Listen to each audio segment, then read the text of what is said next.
হোয়াটসঅ্যাপে আপনি এখন কাউকে ছবি বা ভিডিও দিলে সে কখনো আর স্ক্রিনশট তুলতে পারবে না, এবং সে চাইলেও আর কখনো সেই ছবি বা ভিডিও সেভ করতে পারবে না।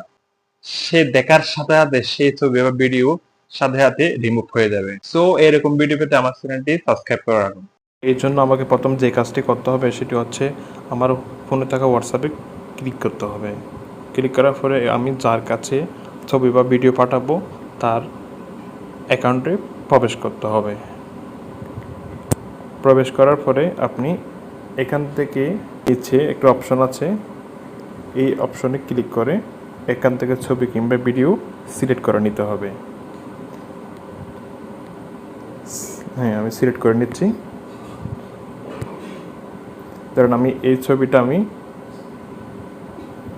ওই ব্যক্তিকে আমি পাঠাবো, এই জন্য আমাকে এখানে নিচে দেখা যাচ্ছে ওয়ান নামে একটা অপশন দেখা যাচ্ছে, এই অপশনে আমাকে ক্লিক করে দিতে হবে। ছবি সিলেক্ট করার পরে এই অপশনে আমাকে ক্লিক করে দিতে হবে।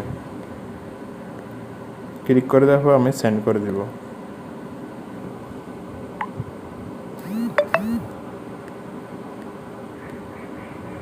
তো তো আমি এখন আমার অন্য ফোনের যে মোবাইলে আমি ওই ছবিটা পাঠিয়েছিলাম সেই মোবাইল চলে আসছি, দেখেন কীরকম দেখায়। তো এই জন্য আমার এই ছবিতে ক্লিক করতে হবে, যে নোটিফিকেশনটা আছে ওই নোটিফিকেশন ক্লিক করতে হবে। দেখতে পাচ্ছেন এখানে কীরকম শো করতেছে।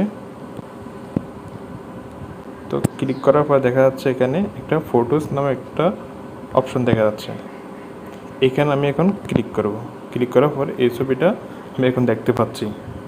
এরপরে কী হয় দেখেন, এখন ব্যাক দিয়ে চলে আসে। এটা কোনোভাবে সেভ করার জন্য শুধু ডিলিট অপশন লেগে আছে, কোনোভাবে সেভ করার অপশন খুঁজে পাচ্ছি না। অর্থাৎ এরপর আমি ব্যাক করে আবার দেখতেছেন আর দেখা যাচ্ছে না, এটা অটোমেটিক কোথাও যেন রিমুভ হয়ে গেছে, হারিয়ে গেছে। তো এখন থেকে আপনি অন্যকে যে ধরনের ভিডিও বা ছবি দেন না কেন, আপনি এই পদ্ধতি ট্রাই করলে কখনও আপনার ছবি কিংবা ভিডিও সেভ করতে পারবেন না, স্ক্রিনশট নিতে পারবেন না। তো আজকের এই ভিডিও যদি আপনার উপকার আসে অবশ্যই আমার চ্যানেলটি সাবস্ক্রাইব করবেন এবং লাইক কমেন্ট করবেন। ধন্যবাদ।